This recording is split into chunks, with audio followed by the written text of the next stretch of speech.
I'm gonna try something. I'm gonna try to jump from. This sounds terrible.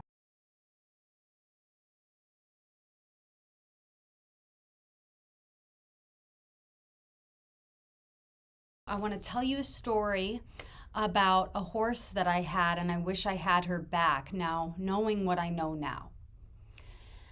I also want to, and I fell off that horse in a video.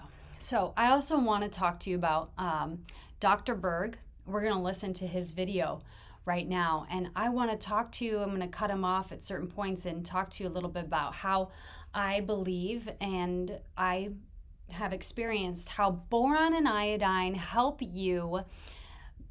They help you use your metals that are supposed to be used in your body. They help you use your metals appropriately, and they also help you detox heavy metals. So what do a lot of functional medicine doctors, and he isn't exactly a functional medicine doctor, but I would put him in the same category because he's very zoning in on nutrition. What do? They talk about heavy metals, your diet, but heavy metals, accumulation of heavy metals, of toxins, and mold, and parasites. Okay, so I won't go into those, but all of those can be helped with iodine and boron supplementation. The scary thing from a lot of doctors is that higher iodine intakes gives you more detox symptoms, and salt is going to be your key in all your detox symptoms, but I want to listen here for a moment. I would like to discuss the number one nutrient in boosting your collagen. Now, it's not vitamin C, even though vitamin C definitely helps collagen, but it's something else. Now, what is collagen? Collagen is that protein that connects everything together. Out of all the protein in your body, about 35% of it is collagen. So it's a connective tissue. It makes up your cartilage, your muscles, your tendons, your ligaments, your eyes, the fascia, the stuff that holds all your muscles together. It's below your skin, right on top of your muscles. It makes up your bone, even your teeth, and it's all around your skin. And I think a lot of people are trying to boost their collagen by consuming collagen, when in fact they're missing something else. And this talk is inspired by this book that I've been reading, Soil, Grass, and Cancer, the link between human and animal health and the mineral balance in the soil. It's a fascinating book on nutrition, talking about the relationship between the animals that we eat and the animals that eat the grass that comes from certain soils. So if there's some mineral missing in the soil, it's going to be missing in the plant, which the animals eat, and then we eat the animals, so we're going to be deficient as well. And the number one nutrient that boosts collagen is copper. So copper has a direct effect on making collagen, preventing the loss of collagen, making elastin, which is a protein that supports the structural integrity of collagen. And so this trace mineral, needed in a very small amount, is necessary in the enzymes that allow proteins to form. And so the copper enzymes are all about structural integrity. So if you are deficient in copper, there are several things that can happen with your body tissue. Number one, it can lead to something called swayback or lordosis. Now, this happens in animals as well, like horses, but it also happens in humans, where you have this excess lower back curve. And that occurs because you don't have the structural stability to hold everything together. So things are becoming a little bit too loose. Now, it can also show up in your skin as loose skin. And as a side note, copper has a lot of additional benefits, including being able to tolerate the sun longer. Now, what about hernias? Well, there's some great research, I'll put the link down below, that shows the relationship between people having hernias with a significant deficiency in copper. Consideration that he's talking about people that have noticeably had low copper. So if you have low copper, as I'll mention later, it doesn't mean that person got less copper, but what kills and steals your copper is mold toxins. Antibiotics are mold toxins, mycotoxins. And if you're in an environment that has mycotoxins, it's going to make you anemic. If you have a colonization of mold in your body, it's going to make you anemic, and it's going to cause these types of things to happen, and all the more. So it's slow and it's slow going, and you could call it aging, but we're doing unnecessary aging at this point in our lives and our environments that we don't need to be doing. And iodine and boron can line up other nutrients in our body to get it online again, to get it going and using its elements the way that they're supposed to be used. And that goes for all different types of hernias, whether they're inguinal or hiatal, because you need the structural integrity that copper gives to hold everything together real nicely. Copper supports your joints. So if your joints are weak or they're falling apart, chances are there could be a copper deficiency. And also with muscles, if your muscles are weak, you may be deficient in copper. Athletes that have sufficient copper have more endurance, they're more hydrated, they can go longer without drinking water. Hydration. Boron actually helps your body use your water in your body better. It also helps you go pee less. Iodine and boron help you do that. I stopped going to the bathroom as much when I started using iodine, and even more so I've been helped with just hydration throughout my whole body, especially my lower back and back pain and everything through boron. What do I believe it's doing for me? I believe it's making me hydrated better.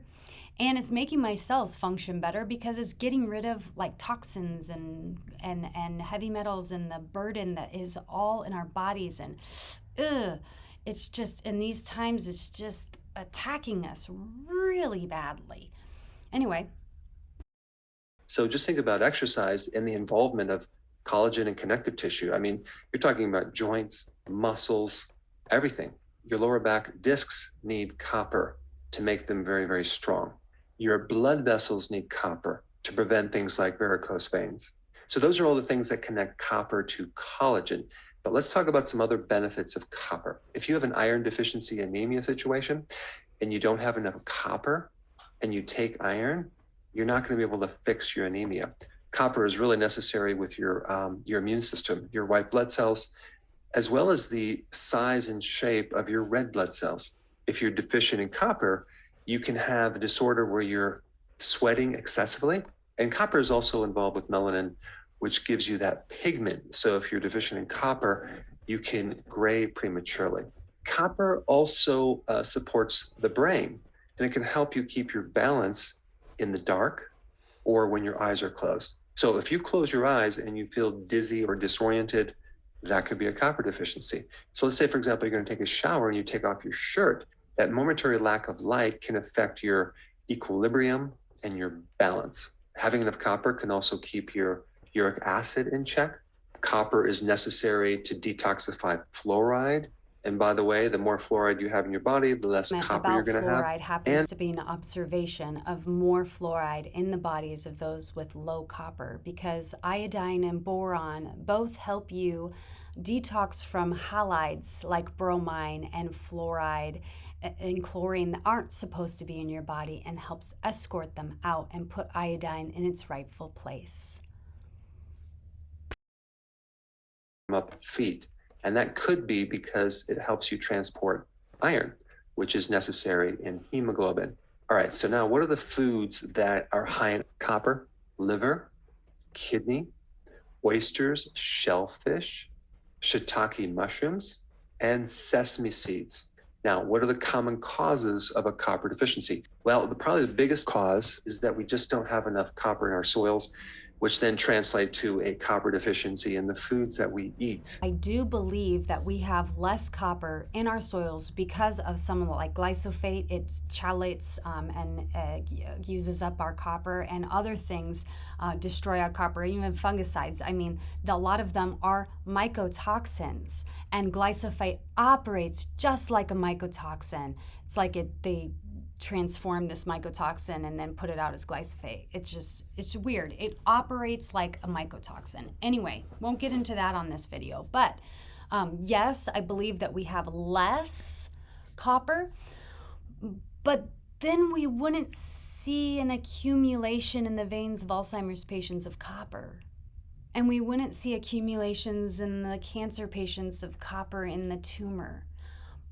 But copper, although it can kill fungus because they use it in large amounts as a fungicide on crops, or a bacteria, killing bacteria on the crops, it is needed in small amounts for this fungus to grow and use it for its own purposes. And in the body, the copper is used for its own purposes in melanin production, and melanin functions in different ways in copper and with fungus in the body than what our bodies use it for.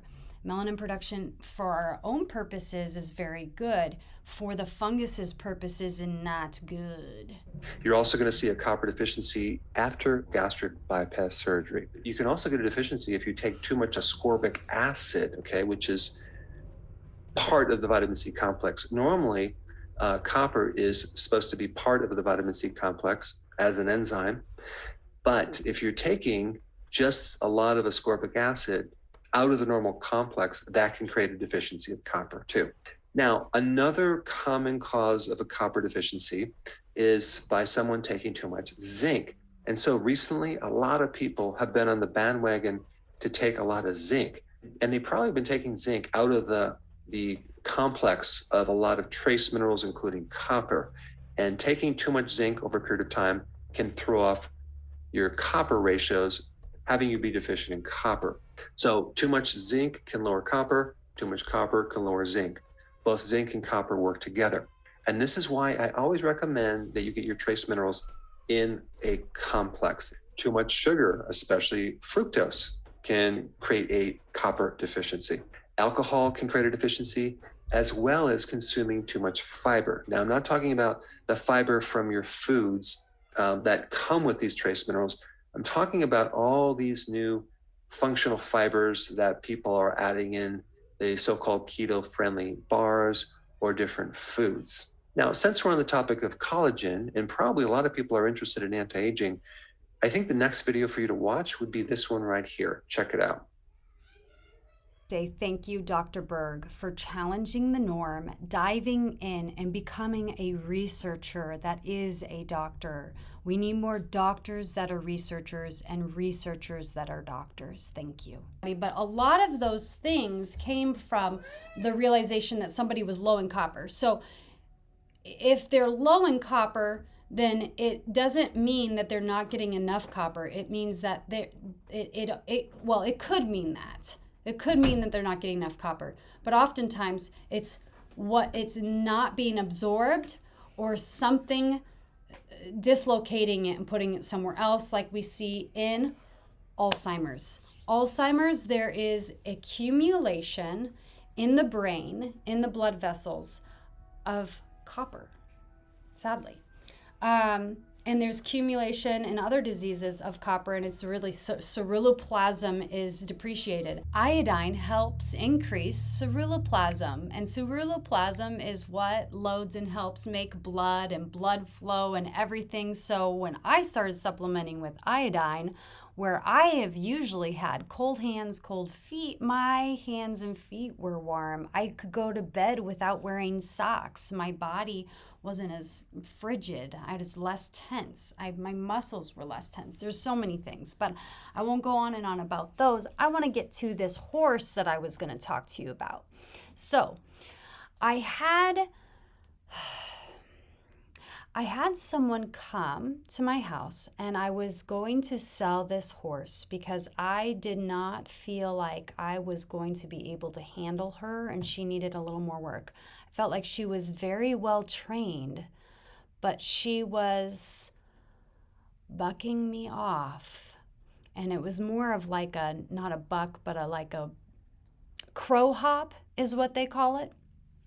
And it was this beautiful horse, and I really wish I had her back because I think what she was suffering was from inflammation. And she was actually, she had a scar on her hip. Not a scar, but like a divot in her hip, like she got injured. And I believe that she was just suffering from inflammation in her body. And I believe I could now, looking back, I think I could help her, and she would have been an amazing horse. The woman that bought her from me, interestingly, has an interesting story as well. She broke both of her ankles when she slid off the back of a horse. She only slid off the back of a horse, and she fell and hit her ankles just right, and it busted her ankles. She looked at me and she kind of had this face of like disbelief in a way of like trying to figure something out. She was just like, I didn't fall very far. It's just weird that I would have broken both of my ankles. And I am here to say that iodine and boron, they help you not break bones as easily. Your boron is, 35%. The bone density is important with boron, and then the boron is helping that body get the joints and the ligaments and everything, and build those ligaments up. And so is iodine. Iodine is important for joint health. And I thought to myself, we were watching Zorro. My daughter is really into Zorro right now. It used to be my favorite movie when I was younger because I loved like the horses and Antonio Banderas and everything. So we were watching it, and I was thinking about my horse, and I was also thinking about like jumping down off of objects like Zorro.